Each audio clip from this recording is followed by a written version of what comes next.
পুজোয় ভাবলাম ভিড়টা কাটানোর আগেই বেরিয়ে পড়া যাক। তাই আমি আর সুজানা আমরা প্ল্যান করে বেরিয়ে পড়লাম রাতের বেলা। খুব বেশি রাত করিনি, কিন্তু রাত্রি 9টা নাগাদই হাঁটতে বেরিয়েছিলাম নেহাতি। তাই বাড়ির কাছাকাছি কয়েকটা পুজো চট করে দেখে নিতে চাইলাম। শুরু করলাম সিঙ্গি পার্ক থেকে। দুর্দান্ত করেছে, বেতের কাজ। যেটা দেখা যাচ্ছে একটা মনে হচ্ছে যেন পুরোনো দিনের জমিদার বাড়ি।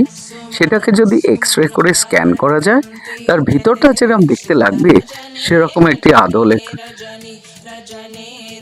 যদিও ঠাকুরের মুখ এখনো অব্দি রিভিল হয়নি, তবুও কাজটা অপূর্ব। হ্যাঁ, এখনো কাজ চলছে। তবে এই পার্টিকুলার প্যান্ডেলটা না দেখলে মনে হয় একটা বিশাল বড় মিস হয়ে যাবে। সিঙ্গি পার্ক দেখে নেওয়ার পর আস্তে আস্তে পা চালাতে শুরু করলাম কিছুটা এগিয়ে গড়িয়াহাট পূর্বাচল ক্লাব। দুর্দান্ত লাইটের গেট আমাদের ওয়েলকাম করলো এবং আমরা আস্তে আস্তে গুটি গুটি পায়ে হাঁটা শুরু করলাম। বিরাট আর বিরুষ্কাকে দেখার পরেই দারুণভাবে একটা লাইটের রোশনাই এবং একটা দুর্দান্ত গেটের সেট আপ দেখতে পারছি। যা দেখছি মনে তো হলে না চোখ ফাঁ দিয়ে গেল। নো ম্যাটার, এটা যখন তোমরা ভিড়ের মধ্যে দেখবে তখন বুঝতে পারবে অ্যাকচুয়াল কি লাইটিং। হ্যাঁ, তবে একটুখানি আমি দেখিয়ে নিতে চাইছি।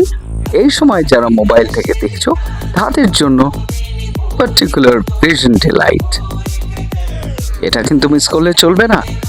দারুণ পুজো এবং শ্রেষ্ঠ সম্মান পায়। এইবারে থিম যেটা এরা করেছে রিক্সা, পুরোপুরি রিক্সার পার্টস, রিক্সার চাকা, রিক্সার সিট সব কিছু দিয়ে এরা তৈরি করেছে এই আদলের প্যান্ডেলটি। থিমটা রিক্সার সঙ্গে মায়ের আগমন।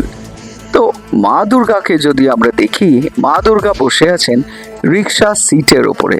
দারুণ ব্যাপার। গেটটা তো করা হয়েছে রিক্সার হুড। চারিদিকে যে কত শয়ে শয়ে রিক্সা, ওরে বাবা, বলে বোঝানো যাবে না। 1তলা থেকে 4তলা অবধি প্রায় পৌঁছে গেছে। অসুরের মাথা কি দিয়ে হয়েছে জানো? রিক্সা সিট দিয়ে। ওফ, দেখবো নাকি ভাববো। মাকে যেই ক্যামেরাটা জুম করে দেখলাম, হঠাৎ করে দেখি সুজানা বলল, তুমি কি খেয়াল করেছো মা রিক্সার সিটের ওপরে বসে? তখন বুঝলাম হ্যাঁ, তাই তো, রিক্সার সিটের ওপরেই নিশ্চয়ই। তবে এক একটা কাজ এত নিখুঁতভাবে করেছে, ওফ, না দেখলেই নয়। এটা কিন্তু একটা মাস্ট সি আমার তরফ থেকে রইল। তবে হ্যাঁ, যখন তোমরা পুজোয় দেখবে কিছু জিনিস মাথায় রেখো বন্ধুরা। যেহেতু খুব ভালো কাজের জিনিস, কলকাতার সূক্ষ্মতম পুরোনো দিনের নস্টালজিয়া টানা রিক্সা দেখতে পারবে, দয়া করে এই জায়গাগুলি নোংরা করো না। কারণ পুজোর সময় যেটা হয়, প্লাস্টিক এবং বিভিন্ন রকমের নোংরা দিয়ে চারিদিক আমরা নোংরা করে ফেলি।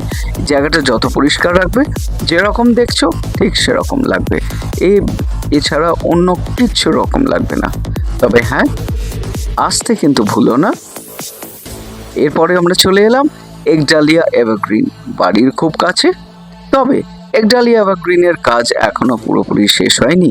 রসনাইয়ের মধ্যে যেটা দেখতে পেলাম, জগন্নাথের এবং পুরীর আদলের একটি মন্দিরের কায়দায় তৈরি করা হয়েছে একডালিয়া এভারগ্রিন। খুব সুন্দর কাজ চলছে। তাই মনে হয় আর কটা দিন দূরে যেটা দেখা যাচ্ছে, মায়ের কিছুটা পর্দার ওপার থেকে ঠাকুর কিন্তু এসে গেছে, পর্দা খোলাটাই বাকি। পুজোর আর 4 দিন বাকি।